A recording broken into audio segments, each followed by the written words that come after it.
Look at this spread. Wow. Pesto, marmalade, a ranch, peanut butter, avocado, and something else with chives in it.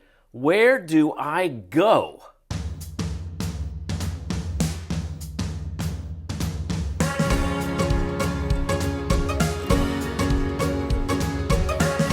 Hey everyone, Tom Gentile. Welcome to Tom's Trading Room. Today we're going to talk about trading spreads.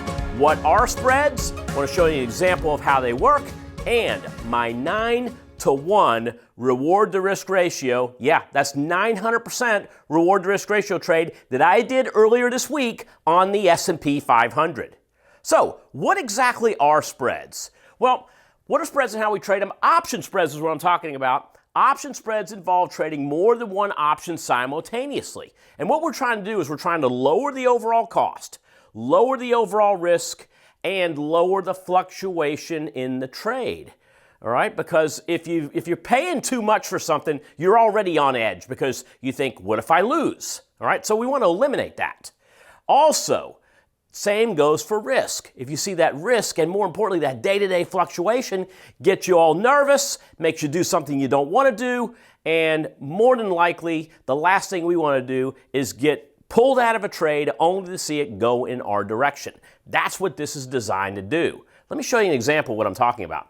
Let's assume that we are looking at a call spread. That is a bullish trade in which we're going to buy lower strike calls and sell higher strike calls in the event that if the underlying goes higher, we take and profit from the difference between the two.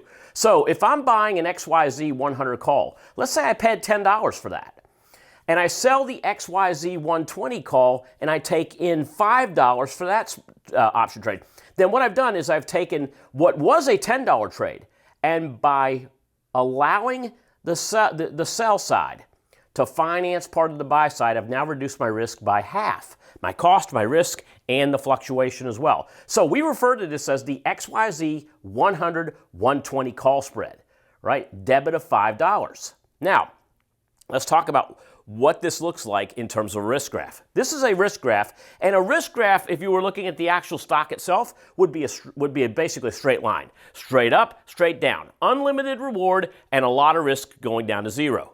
What we've done with this trade is we have capped both our risk and our reward. As you can see here, the most we stand to lose is 5 points times 100 shares, which is the actual contract spread. 5 times 100, $500 is the most we could stand to lose. Doesn't matter how far the trade goes against us. Now, we've capped the upside. If you remember, if I'm buying the 100s and I'm selling the 120s, that's a 20-point difference between the strikes. Take away what we paid for that, 20 minus 5, and that gives you 15, or $1,500 is the most you could stand to make from the trade. So this is what we refer to as a 3-to-1, all right? 3-to-1, 3 times I can make for every 1 time I could possibly lose, max to max. The next thing I need to know is if I know what my cost is, and I know what my risk is, and I know what my reward, my maximum reward is, where's my break even? Break even is obtained by looking at the buy strike. Right? The right to buy XYZ at 100. Take that buy strike and add your cost to that. Not 500, but 5. Add the points. 100 plus 5 equals 105. That is your break even at expiration. So this is a bull call spread. All right? We've heard of this as bull call spread. Sometimes I refer to it as a loophole trade where I'm looping back in the sell side to help pay for the buy side. All right? Whatever we call it, I call it lower cost, lower risk, and in a lot of cases, a much better break even than simply buying the asset or in some cases buying the call option itself. Now, let's talk about what would happen in this case. So let's say XYZ is trading at 100 and it goes from 100 to 120 during this time period. All right, so Trader A could buy 100 shares of stock at $100. Trader A is going to spend $10,000. Their reward at 120.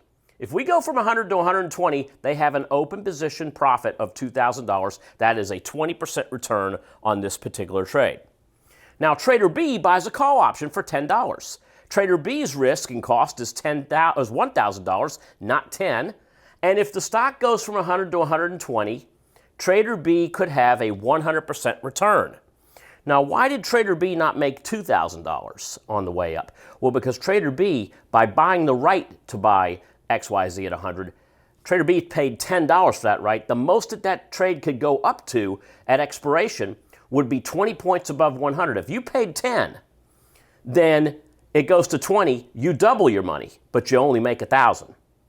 Now, Trader B buys the 100-120 spread for $5. Trader B only has cost and risk of $500, but Trader B also has a reward of $1,500. All right, because remember, we're looking at the difference between strikes minus what you paid. 20 minus 5 is 15, $1,500, or a 300% return on investment. So when I look at this, I see Trader B in a much better position if the stock actually goes higher. What if the stock doesn't go in our direction? What if it breaks down and goes against us? Well, here's what it would look like. Let's take a crazy number. Stock goes from 100 to 50. Hey, we're seeing this happening right now in the stock market. We're seeing stocks that have been dropping in half. So let's use that as an example. If XYZ goes from 100 to 50, the stock traders out half of their cash. They risked $10,000 when they bought the stock at 100. If it's only worth 50, they have a $5,000 loss at this time. Trader B could lose everything, which everything means $1,000. So Trader B is down $1,000, but they lost 100% of their trade. All right? Trader C, the 100-120 call spread for 5. Well, Trader C is going to lose everything too. But look at the silver lining here. Stock down 5,000. Call down 1,000. Call spread down $500. There is a silver lining to trading these when things go completely in the opposite direction. Now, put spreads.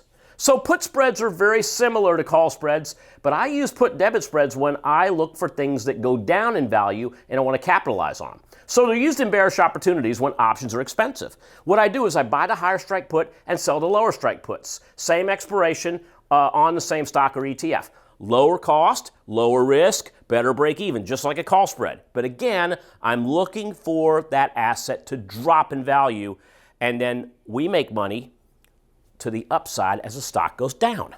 All right? Here's my bearish strategy with SPY.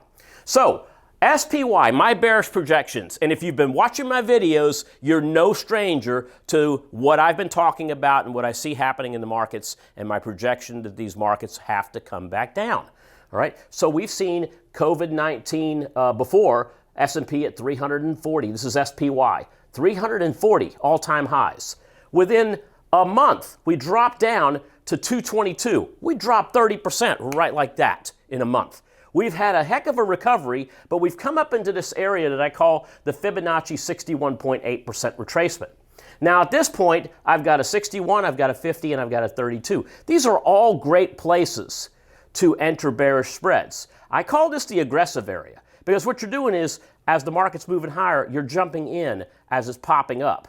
All right? If we were to drop back down and hit the 280 mark and close below 280.50, then that would tell me that might be the beginning of the next move down, and I call that a medium entry.